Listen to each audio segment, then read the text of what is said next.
25 yoshli Julia umri davomida juda ko'p mazax qilindi va yerga urildi. Boshlang'ich sinfda u tish briketlari borligi uchun masxara qilindi. Yuqori sinfda va hatto universitetda ham u yetarlicha aqlli emas edi. U shunchaki o'rtachadan pastdagi jamiyatdan uzilgan qiz edi. U doim boshqalar u haqda hech narsaga yaramaydigan, qobiliyatsiz qiz deb o'ylashlaridan qo'rqardi. Bir tarafdan bu rost edi. Juliada hech qanday iste'dod yo'q. U kun va tun ko'rpasidan chiqmasdi. Ba'zan esa televizor ko'rardi, boshqa paytlar esa u faqat yerdi va kunni behuda sarflardi. Ma'nosiz kunlar shu tarzda o'tardi, toki bir narsa o'zgarmaguncha. Julia hayotida 180 gradus o'zgarish qildi, lekin hech kim buni qanday sodir bo'lganini bilmasdi. Julia doim san'atga qiziqqan, lekin aqalli bitta ham rasm chizmagan. Atrofidagi barcha unga orzusidan kechishni aytardi va Julia shunday qilgandi ham. Lekin bir kun u ish intervyusiga borganda, uchrashuv vaqtida tepakalga kimdir telefon qildi. Julia xonada yolg'iz qoldi va narsalarni ko'zdan kechirdi.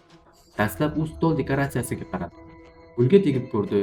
Keyin uning ko'zi yog'och qutiga tushdi. U stolning burchagida turardi. Julia uni ochdi va yashil peroni topdi. U perodan ko'z uzolmasdi. Uning nimasidir boshqacha.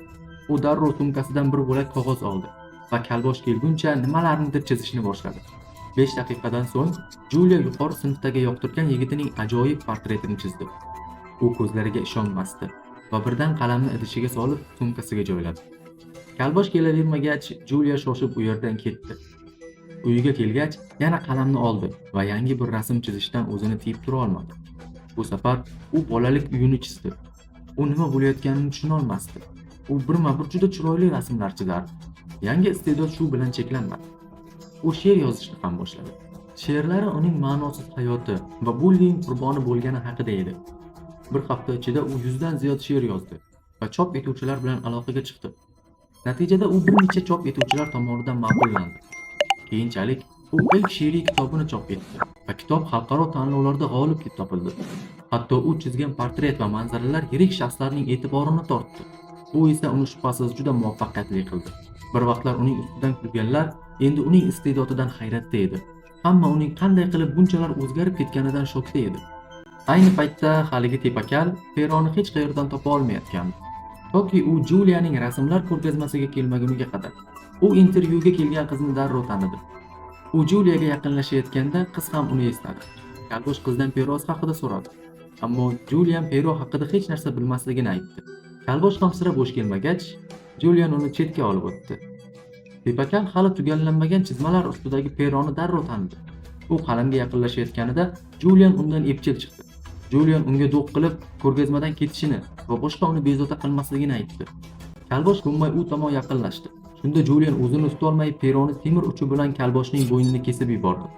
Kalboshning qichqirig'ini eshitgan ko'rgazmadagi hamma xonaga yig'ildi. Tepakalning ahvoli og'ir edi va zudlik bilan tez yordam uni kasalxonaga olib ketdi. Hammaga salom.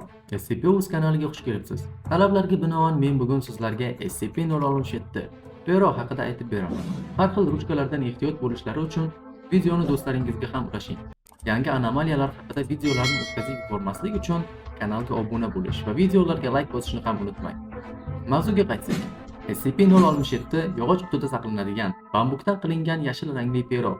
U Pelikon deb nomlangan nemis omborxonasida 1 va 2 jahon urushi oralig'ida yaratilgan degan mish-mishlar bor. U Peroning uchi o'tkir va osonlik bilan odam terisini kesa oladi. Peroning yana bir o'ziga xos xislatlari shuki, uning siyohi hech qachon tugamaydi.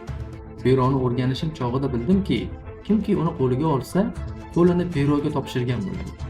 Ularning qo'li Pero xohlagan narsani yozadi yoki chizadi. Ammo Pero qandaydir tarzda odamning ongiga bog'lanadi va odam bilan bog'liq narsalarni juda aniq qilib qog'ozga tushiradi. Hatto odam bularni esla olmasa ham. Bir test ishtirokchisi 1204M Peroni ushladi va qo'l harakatlana boshladi. U bir necha yil oldingi avtohalokatning hikoyasini yozdi. Odam hatto o'zi to'liq eslolmaydigan hikoyani qanday qilib bunchalar chiroyli bayon etganidan hayratda edi. Masalan, eski mashinasi raqami va u to'qnashgan mashina rangini umuman eslolmasdi. U yana shuni qo'shimcha qildiki, yozayotgan vaqti og'zida qon ta'mini sezgan. SCP-067 yozishdan tashqari rasm ham chiza oladi. Peron ushlagan odam haqiqiy san'at asarini yarata oladi.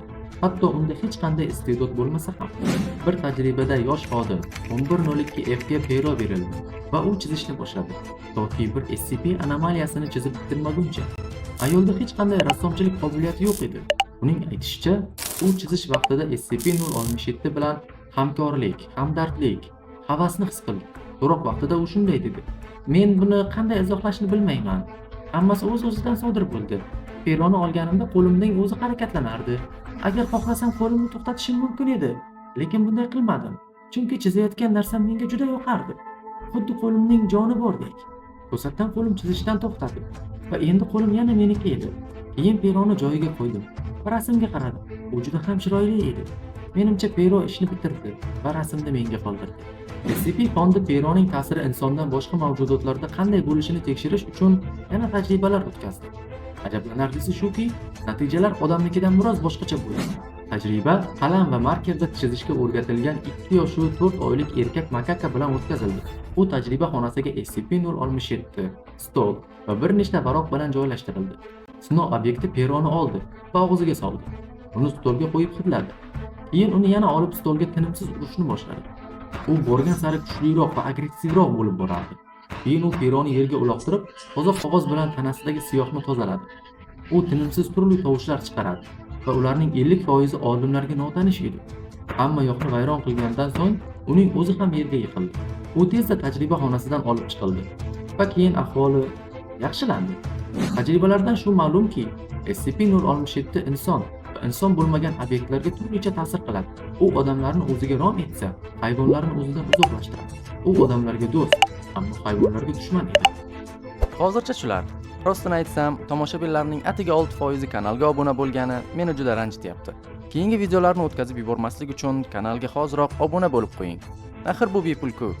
Shunday anomaliyalarni doimiy va tezroq tomosha qilish uchun kanal faoliyatiga moliyaviy hissa qo'shishingiz mumkin. Har holda uyim yonib ketdi deb pul so'ramayapman. Reklama uchun ham bemalol murojaat qilishingiz mumkin. Telefonim ochiq bo'ladi. Albatta hazil. Har qanday moliyaviy yordam biz uchun juda muhim va qadrli. O'zingizni ehtiyot qiling azizlar. Keyingi videoda ko'rishguncha, xayr.